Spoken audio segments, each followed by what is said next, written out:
Voltamos. Vamos lá. Deixa o pessoal entrar na sala para a gente continuar.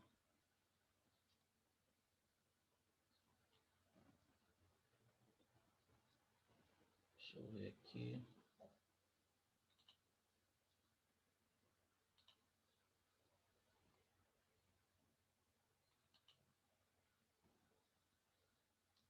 Bom, conforme o pessoal for chegando aí, a gente vai admitindo. Vamos continuar aqui. Novamente, vou desligar a câmera, tá?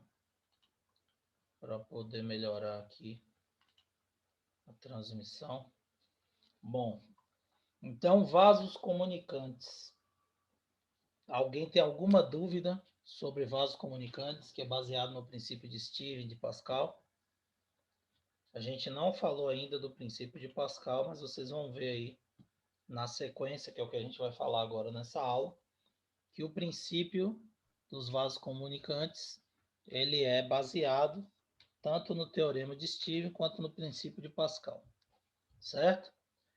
Alguma dúvida sobre vasos comunicantes? Todo mundo entendeu, gente? Como é que funciona? Para que serve?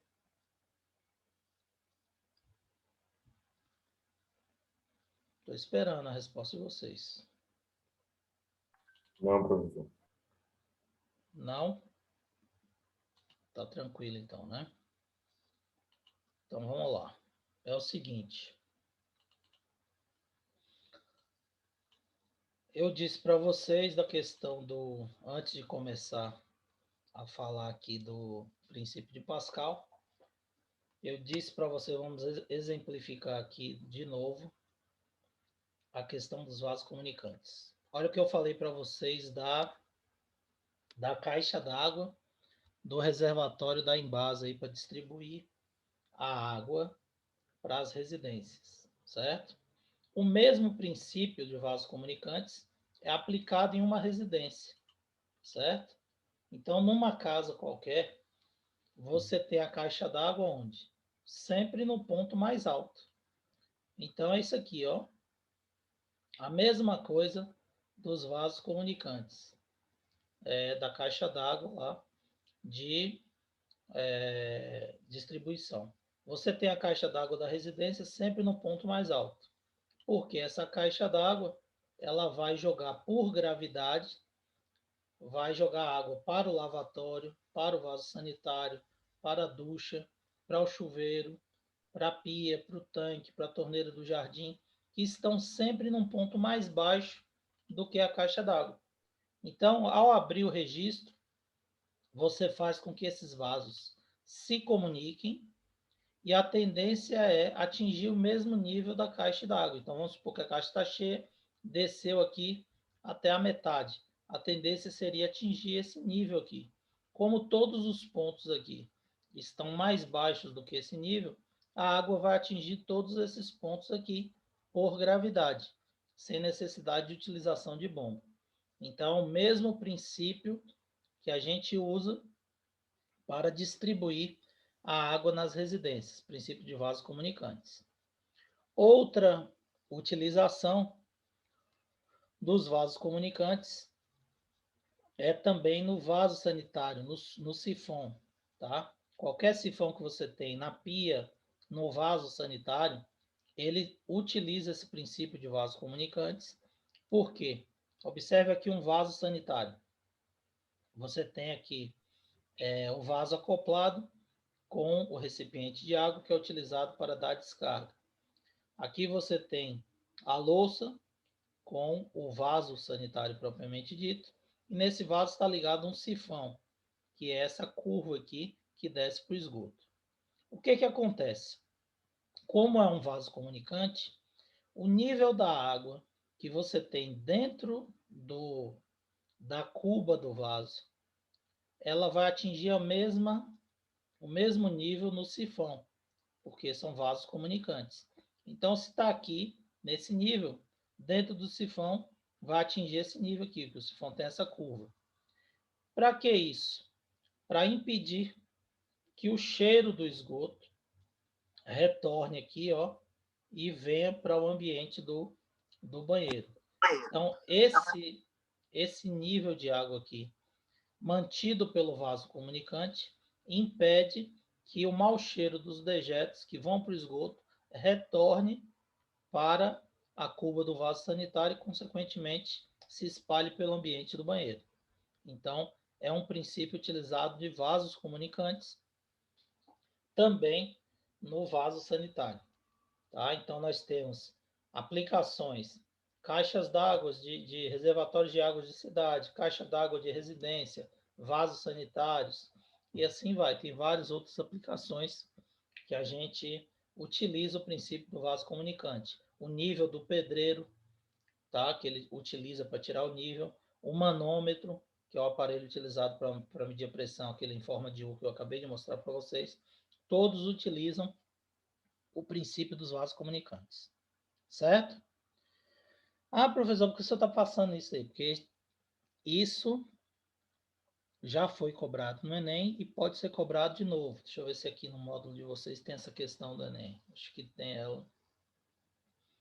Tem essa questão aqui do Enem, que foi cobrado no Enem. Olha ela aqui, ó. A gente depois vai fazer ela. Certo? Então, olha só. A mesma questão, a mesma figura do que a gente falou, foi cobrado no Enem, certo? Eu não me lembro de que ano, que não tem a referência, mas foi cobrado aí há uns anos atrás, relacionados com o princípio de Steven de vasos comunicantes. Então, vocês observam que isso daqui é cobrado no Enem. Por isso que a gente está falando disso aí, batendo nessa tecla. Certo? Então, tranquilo. Vamos agora para o conteúdo da nossa aula, dessa nossa segunda aula, que é o princípio de Pascal. Ok? Então, o princípio de Pascal é o princípio que nós iremos abordar nessa aula aí, já que a gente já falou de vasos comunicantes e já aprendemos sobre as aplicações desses vasos comunicantes. Bom, então vamos lá. Princípio de Pascal aí, agora. Então, na hidrostática, nós temos 3 princípios que norteiam aí os estudos da hidrostática. O princípio de Steven, que nós já falamos aqui. Qual é o princípio de Steven? O princípio de Steven é que a pressão no interior de um fluido faz com que esse fluido sempre atinja o mesmo nível se ele esteja dentro de vasos que se comunicam, de vasos comunicantes. Então, é o princípio dos vasos comunicantes baseado na pressão hidrostática, certo? Princípio de Pascal, que é o princípio da distribuição da pressão, da força, através do interior de um fluido, de maneira uniforme, que é o princípio de todo sistema hidráulico que a gente tem hoje, tá? É baseado nesse princípio de Pascal. E temos o princípio de Arquimedes, que é o teorema do empuxo, que é aquelas condições de flutuação num líquido. Por que, que o líquido afunda, por que, que ele flutua, por que, que ele vai para a superfície. Isso depende das condições de empuxo, que é baseado no princípio de Arquimedes. Primeiro, a gente já viu que é o princípio de Steve, e agora nós vamos para o segundo, que é o princípio de Pascal. Tá? O princípio de Pascal diz o seguinte: se um ponto qualquer de um líquido em equilíbrio sofrer uma variação de pressão, todos os pontos desse líquido sofrerão a mesma variação. Ou seja, a pressão ela é constante sempre no interior de um líquido, independente da forma desse recipiente. Então, se eu tenho um recipiente que tem áreas diferentes, quando eu aplico a pressão num ponto, essa pressão ela é transmitida integralmente para outro ponto. Ah, professor, e daí? Qual a importância disso? A importância disso é que se você tiver uma área diferente, você vai conseguir alterar a força. Então, você pode aumentar a força ou diminuir a força, a depender do tamanho da área que esse fluido esteja atingindo. Então, por exemplo, imagine aqui que você tenha essa estrutura aqui. Essa é a estrutura representada aqui de forma grosseira de um macaco hidráulico. Você tem um êmbolo pequeno ligado a um fluido, pode ser um óleo hidráulico, e a base do elevador do carro, que vai suspender o veículo, certo? O que que o princípio de Pascal diz? Diz que se você aplicar uma pressão aqui, ó, nesse ponto, essa pressão que você aplicou aqui, ela vai ser transmitida integralmente e vai atingir esse outro ponto aqui, ó. Então, a pressão 1, ela é exatamente igual à pressão 2 aqui, certo? Então, a pressão 1 aqui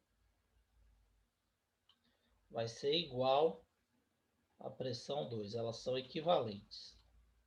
Por quê? Pelo princípio de Pascal, ele diz que a pressão é integralmente transmitida num fluido. Mas observe, quem é P1? P1 vai ser F1, que saiu errado, sobre A1. E quem é P2? P2 é F2 sobre A2. Concordam? Que nós já vimos que pressão ela é igual a força sobre área. Se a pressão é força sobre área, P1 é igual a F1 sobre A1 e P2 é igual a F2 sobre A2. Todo mundo está entendendo isso aí? Concorda com o raciocínio? Abra o microfone aí e me fala. Senão eu não vou entender. Tranquilo, segundo ano? Entendi a última parte. Oi? Eu não consegui essa última parte. Você falou sobre que a pressão de um é a força de um sobre Isso, a. olha só. Nós estudamos lá no início que pressão é força sobre área, certo? O princípio de Pascal diz o seguinte, que a pressão que eu exerço aqui do lado 1 é exatamente igual à pressão do lado 2. Por quê? Porque a pressão é integralmente distribuída pelo fluido. Então, P1 é igual a P2. Só que pressão não é força sobre área? A pressão que eu exerci aqui no êmbolo 1, ó, é a força que eu apliquei nessa área aqui, ó. Então, é a força 1 sobre a área 1. Quando ela foi transmitida aqui para o 2, essa pressão também é força sobre área, só que ela virou uma força 2 aqui, ó, atuando numa área 2, que é maior do que a área 1. Então, P1 é igual a P2, significa dizer que F1 sobre A1 é igual a F2 sobre A2, ou seja, a força que eu apliquei no êmbolo menor, a força na área menor, vai ter que ser igual à força que foi transmitida para o êmbolo maior, certo? Conseguiu entender aí agora? Sim. Isso quer dizer o quê? Qual a importância disso? Aqui eu tenho uma área pequena, aqui eu tenho uma área maior. Se eu apliquei uma força pequena numa área pequena, essa força aqui vai ficar uma força grande numa área grande, para poder a pressão ficar a mesma. Estão entendendo? Então, por exemplo, eu apliquei uma força de 2 newtons numa área de 2 metros quadrados. Isso aqui vai dar quanto de pressão? 1 newton por metro quadrado. Concordam? Até aí tudo bem? Então imagine que F1 fosse 2 newtons e a área 1 fosse 2 metros quadrados. Qual é a pressão P1? 1 newton por metro quadrado. Concordam? Abra o microfone aí e me fala se concorda. Todo mundo concordou com isso? Entendeu? Beleza. Então veja bem. Se A1 vale 2 metros quadrados, olha o tamanho de A2 aqui, ó. A2 pode ser 2 metros quadrados, meu povo? Sim ou não? Bora, galera. Acorda, participa. Não. Não. A2 é maior, não é? Olha pela Sim. figura aqui. A2 tem uma, duas, três vezes o tamanho de A1. 3 vezes 2, 6. Então, vamos supor que A2 fosse 6 metros quadrados. Certo? Para a pressão continuar de 1 newton por metro quadrado, porque pelo princípio de Pascal, P1 é igual a P2. Se P1 é 1 newton por metro quadrado, P2 vai ser 1 newton por metro quadrado também. Não vai? Então, para a pressão 2 ser de 1 newton por metro quadrado, a força que foi transmitida aqui teve que ser de quanto? 6. Então, apliquei uma força de 2 e, devido à pressão, quando eu alterei a área, minha força aumentou para quanto? Para 6. Então, apliquei uma força de 2, ela virou 6. Por que ela virou 6? Porque ela aumentou a área que foi transmitida. Então, transmitir de uma área pequena para uma área maior, eu vou aumentar a força. Se eu fizer o contrário, transmitir de uma área maior para uma área menor, eu vou diminuir a força, pelo princípio de Pascal, que nos diz que a pressão no interior do fluido é mantida sempre constante. Então, esse é o princípio de um macaco hidráulico. Você aperta um pedal, você faz uma força pequena e você consegue erguer um carro que tem mais de 1 tonelada. Como é que isso acontece? Pelo princípio de Pascal. Você aplica uma força pequena numa área pequena, isso vai virar uma força grande quando é transmitida para uma área grande, já que a pressão permanece constante. Conseguiram entender o raciocínio? Dúvidas? Então, o princípio de Pascal é isso aqui. Você transfere a força e consegue aumentar ou diminuir o valor dessa força quando você altera as áreas que você está aplicando. Todo o, todo o equipamento hidráulico, qualquer equipamento hidráulico que você vir hoje em dia é baseado nesse princípio. E o que, que a gente tem de equipamento hidráulico? A gente tem elevadores hidráulicos, macaco hidráulico, freio hidráulico, direção hidráulica. Todos esses dispositivos, eles são baseados no princípio de Pascal, certo? Deixa eu mostrar aqui para vocês como é que ele funciona.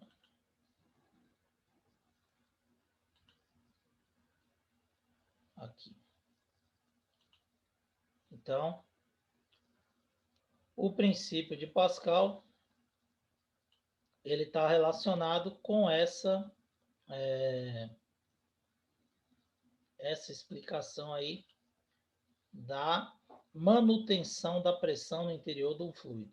Então, o que, que acontece? Num macaco hidráulico, por exemplo, tá? Que foi o que a gente representou naquela figura lá. Nós temos, no macaco hidráulico, nós temos o êmbolo pequeno, o fluido e o êmbolo maior, certo? Êmbolos são essas partes que são móveis, que servem para pressionar e para empurrar o objeto para cima ou para baixo. Aqui dentro do macaco nós temos o fluido, tá? Nesse caso aqui nós temos uma prensa hidráulica e aqui nós temos um macaco. O princípio é o mesmo, a diferença é o objetivo. Aqui você pressiona para empurrar o êmbolo para cima para prensar o objeto aqui. E aqui você pressiona para empurrar o carro para cima para fazer ele elevar, subir aqui, certo? Então, pelo princípio de Pascal, a pressão é transmitida para todos os pontos dos líquidos sem perder nenhum valor. Então, ela é transmitida integralmente no interior do líquido. Como eu disse para vocês, pressão é força sobre área. Se a pressão é a mesma, e a pressão foi aplicada aqui, ó, pela mão na área pequena, P1 é igual a F1 sobre A1. Exatamente o que eu escrevi lá no slide, certo? Só que essa pressão é transmitida para esse outro ponto, que tem uma área maior. Então, P1 vai ser transmitido e vai ser igual a P2, que é o quê? F2 sobre A2. Só que P1 é F1 sobre A1. Então, simplificando, você tem que F1 sobre A1 sempre igual a F2 sobre A2. Essa é a fórmula do princípio de Pascal. Então, toda vez que ele falar do equipamento hidráulico ou do princípio de Pascal, você sabe que P1 é igual a P2. E quem é P1? F1 sobre A1 é sempre igual a F2 sobre A2. A pressão na área menor sobre a força sobre a área menor vai ser sempre igual à força aplicada sobre a área maior. Então, F1 sobre A1 é força menor sobre a área menor, F2 sobre A2 é força maior sobre a área maior, certo? Então, isso daqui serve para você calcular quanto a força vai aumentar ou diminuir quando você transmite de uma área pequena para uma grande ou vice-versa. A mesma coisa no macaco, que a gente mostrou lá no outro slide. Um macaco hidráulico. Apertou, aplicou uma força pequena numa área pequena, essa pressão vai ser transmitida para a força maior numa área maior.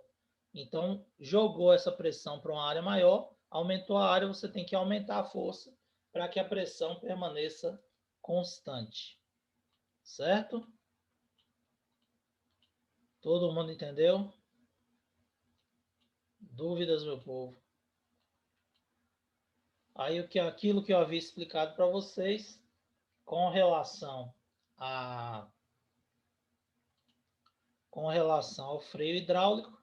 Então, o freio hidráulico, se ele é hidráulico, ele é baseado no princípio de Pascal, tá?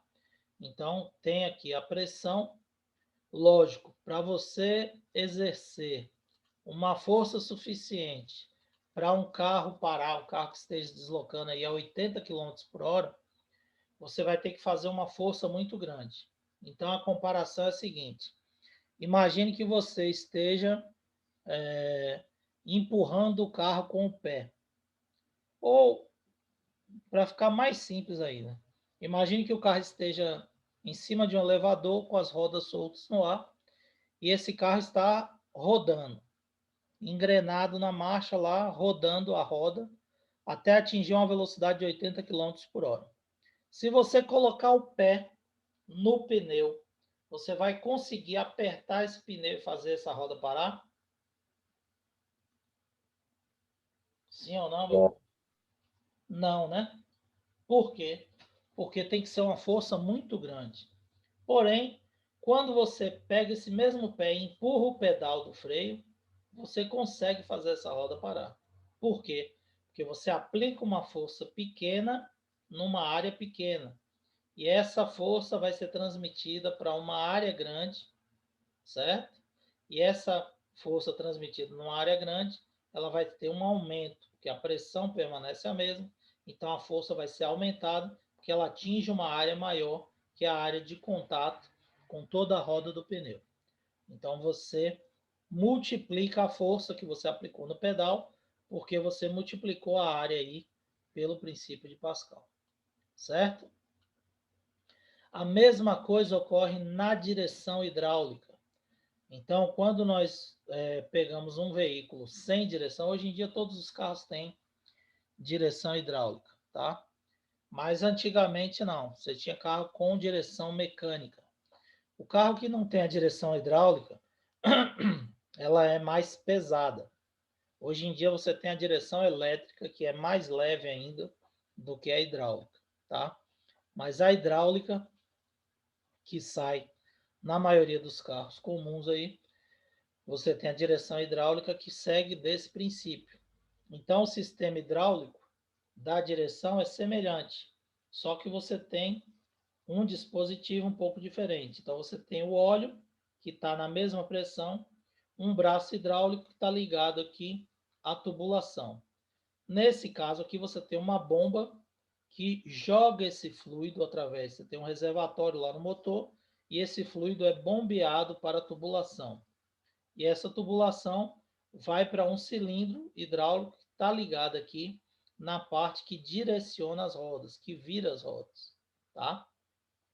Num carro com direção mecânica, você gira isso daqui, um sistema de engrenagem através de um diferencial, faz a roda girar para um lado ou para o outro. Aqui no caso, você vai girar o volante, ele vai, através do braço, de direção, ele vai pressionar o líquido vai empurrar, o fluido vai ser empurrado, e esse cilindro hidráulico vai empurrar a roda para um lado para o outro. Ou seja, você vai aplicar uma força pequena e essa força vai virar uma força grande, porque você aumentou a área de contato aqui no ponto de fixação, e aí você vai virar a roda para um lado e para o outro com mais facilidade, certo? Não sei se vocês já observaram, mas se você chegar num carro com direção hidráulica e tentar rodar a direção com o carro desligado, a direção está pesada. Quando você liga o carro, não precisa nem andar com ele. Você ligou o carro, você roda a direção com um dedo. Por quê? Porque ao ligar o carro, você aciona a bomba. E é a bomba que joga o óleo para o sistema hidráulico para ficar mais leve. Então, sem a bomba funcionar, não adianta que você não vai, o sistema hidráulico não vai funcionar. Ok? Outra utilização do princípio de Pascal são os elevadores hidráulicos. Então, você tem um elevador hidráulico, que é o mesmo princípio. O elevador, antigamente, era só um motor com sistema de cabos. Aí o motor girava, ia puxando o cabo de aço para cima, que ia puxando o elevador. Só que, quando você tem um sistema hidráulico, esse motor do elevador que é acionado, ele bombeia o óleo hidráulico, e esse óleo hidráulico, ele pressiona, como se fosse o elevador do carro aqui, pressiona uma área maior, e aí aumenta essa área maior aqui, onde está o elevador com as pessoas, e vai subir com maior facilidade, empurrar para cima com maior facilidade essa estrutura, ok? Então, essas são algumas aplicações desse princípio de Pascal, ok? Dúvidas sobre o princípio de Pascal, gente? Tá Não. tranquilo aí? Então é o seguinte, depois nós vamos passar exemplos. Na aula de amanhã eu vou passar exemplos, tá? E não sei se vocês viram, eu coloquei desculpa, coloquei um cronograma, tá? Ontem para vocês. Aí vocês dêem uma acessada lá que tem falando o que a gente vai tratar nessa aula, o que vai tratar na aula de amanhã. E nós temos também uma atividade para essa semana que eu vou passar para vocês. É uma lista de exercícios semelhante àquelas listas que nós fazíamos em sala de aula. Eu não sei se a gente chegou a fazer. Nós fizemos alguma lista de exercícios ano passado, na primeira unidade, que foi presencial. Sim, professor. Isso. Então é o mesmo esquema, tá? Eu vou passar aquela lista para vocês, está lá no cronograma. Eu vou postar, acho que é quinta-feira, parece que eu programei para postar. E aí vocês vão responder essa lista e vão me enviar, postar no Eclair, me enviar até terça-feira. Não, desculpe. Até segunda-feira, porque nossa aula é na terça. Então vai estar lá até segunda-feira, vocês vão responder e me enviar, que na aula de terça a gente vai corrigir e tirar as dúvidas, tá? Essa lista não precisam se preocupar com acerto e erros, a mesma coisa que a gente faz em sala de aula, ok? Eu quero que vocês façam, tentem fazer. Para quê? Para que a gente possa identificar as dúvidas de vocês e esclarecer as dúvidas na correção, tá? Então, professor, eu fiz, não acertei, não tem problema. Você vai ganhar a pontuação do mesmo jeito, certo? O ponto é por fazer a atividade, não é por acerto ou erro. Então, vocês vão fazer as atividades e aí vão me enviar até segunda-feira, que na aula de terça-feira a gente vai corrigir e tirar as dúvidas, certo? Agora, antes disso, na aula de amanhã, está programado lá, eu vou passar exemplos de princípio de Steve e princípio de Pascal, que nós já vimos exemplos lá de pressão hidrostática, pressão atmosférica, Falta exemplos de vasocomunicantes, que seria como esse aqui, por exemplo, ó. A gente vai responder amanhã essa questão do Enem, que é de vasos comunicantes. Eu vou colocar para vocês como exemplo. E a gente vai pegar outras questões que nós iremos também utilizar como exemplos nessa aula de amanhã, que a gente vai passar para vocês vários exemplos. Tá certo? Bom, antes de encerrar aqui, nós temos aqui, por exemplo, no módulo de vocês, tem uma questão que fala aqui justamente do que a gente falou do princípio de Pascal. Tá? Então, observe que também é cobrado nos vestibulares tradicionais e também é cobrado no Enem essa questão de princípio de Pascal e vasos comunicantes. Então, observe a figura. Você tem uma bomba e o elevador. Então, você bombeia aqui e joga o fluido para elevar o carro. Então, isso trata-se de uma ilustração do teorema de Steve. É uma ilustração aplicada ao princípio de Pascal. Não pode ser aplicada pela hidrostática porque o fluido se movimenta. É apenas uma ilustração sugestiva de como funciona o elevador hidráulico. Essa ilustração é irreal porque ninguém pode levantar um carro manualmente, como está sugerindo a figura. Então, você já tem conhecimento para responder uma questão dessa, tá? Qual é a resposta da questão? Você tem aqui uma ilustração da aplicação do princípio de Pascal, certo? Está relacionada com o princípio de Stevens? Não. Tem aqui uma relação de vasos comunicantes, mas ela não ilustra o teorema de Stevens. Ela ilustra o quê? O princípio de Pascal. Apertei o êmbolo aqui, joguei uma força pequena numa área pequena, ampliei para uma área maior, virou uma força maior. Não pode ser explicada porque o fluido se movimenta, o contrário. Pode ser explicado pela movimentação do fluido e pela manutenção da pressão. É apenas uma ilustração sugestiva de como funciona o elevador? Não. É exatamente o princípio de como o elevador funciona.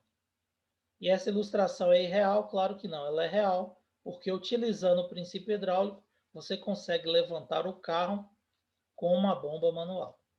Certo? Vocês já viram um elevador, um macaco hidráulico, gente, e um macaco mecânico? Alguém já viu aí? Normalmente os meninos já viram, né? Que observam mais essas questões relacionadas com carro. As meninas podem ser que não tenham visto, mas depois eu vou mostrar uma figura para vocês do macaco hidráulico e do macaco mecânico. O macaco mecânico, vou explicar aqui rapidinho, que nossa aula está acabando, mas depois eu trago ilustrações para vocês. O macaco mecânico, ele é um braço que está ligado a uma mola. Conforme você vai girando a manivela, a mola vai subindo e vai empurrando o braço, fazendo com que o carro se erga. E já o macaco hidráulico, ele é uma bomba com dois êmbolos. Você coloca um cano, vai bombeando na área pequena e o êmbolozinho vai empurrando o carro para cima. Qual é a diferença? O macaco mecânico, você aplica a força no braço para poder girar a mola e o macaco subir, levantando o veículo. O macaco hidráulico você bombeia num êmbolozinho pequeno e aí o pistão vai subindo, levantando o carro. Ou seja, no macaco mecânico você aplica uma força grande proporcional ao peso do carro. Conforme o carro vai subindo, vai ficando mais pesado para você conseguir elevar. Já o macaco hidráulico não, a força é a mesma. Você vai bombeando, o líquido vai bombeando e vai empurrando o carro para cima. Então, você consegue levantar um carro no macaco mecânico, que é um macaco que vem nos veículos mesmo. Quando você compra ele na fábrica, vem um macaco lá no fundo do carro, junto com o step, o macaco mecânico, que é um macaco de mola. Quando você quer levantar um caminhão, por exemplo, você nunca vai conseguir levantar um caminhão com macaco mecânico. Por quê? Porque você vai ter que aplicar uma força muito grande devido ao peso do caminhão. Logo, você usa um macaco hidráulico. Você aplica uma força pequena na área pequena e essa força vira uma força grande, empurrando o caminhão para cima, baseado no princípio de Pascal. Então, é um princípio hidráulico, é o macaco hidráulico, aquele macaco que vocês veem nas borracharias, que chamam de macaco jacaré. O cara bombeia naquele braço um êmbolozinho pequeno e é transmitido para uma área maior que fica embaixo do carro e faz o carro levantar com mais facilidade. Tá certo? Então, todos esses sistemas hidráulicos são baseados no princípio de Pascal. Se vocês virem alguma questão falando qualquer coisa hidráulica, vocês já sabem que está relacionado ao princípio de Pascal. Beleza? Meus queridos, nossa aula de hoje era para falar sobre isso, vasos comunicantes e princípio de Pascal. Alguém tem alguma dúvida sobre isso aí que a gente abordou hoje? Ficou claro como é que funciona os vasos comunicantes e o princípio de Pascal? Ficou. Tranquilo?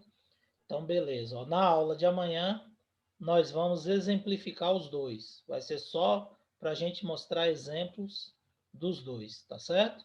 E aí, qualquer dúvida, vocês podem mandar mensagem lá no WhatsApp e a gente vai esclarecendo aí para vocês, certo? Lembrando, dê uma olhadinha lá na segunda-feira que está lá o cronograma. Lembrando que quinta-feira eu vou postar o exercício para vocês me entregarem até segunda da semana que vem, ok? Mas espera para fazer o exercício, só vou postar também depois que eu exemplificar aí para vocês na aula de amanhã. Então, preste atenção no exemplo, nos exemplos, tirem as dúvidas e aí depois façam o exercício, tá? Qualquer coisa, estou à disposição de vocês. Bom dia a todos, obrigado pela participação, tá? Boa aula, bom restante de dia aí para vocês todos. Valeu, galera. Tchau, professor. Tchau, tchau, bom dia, obrigado. Qualquer coisa, estou à disposição. Tchau, tchau.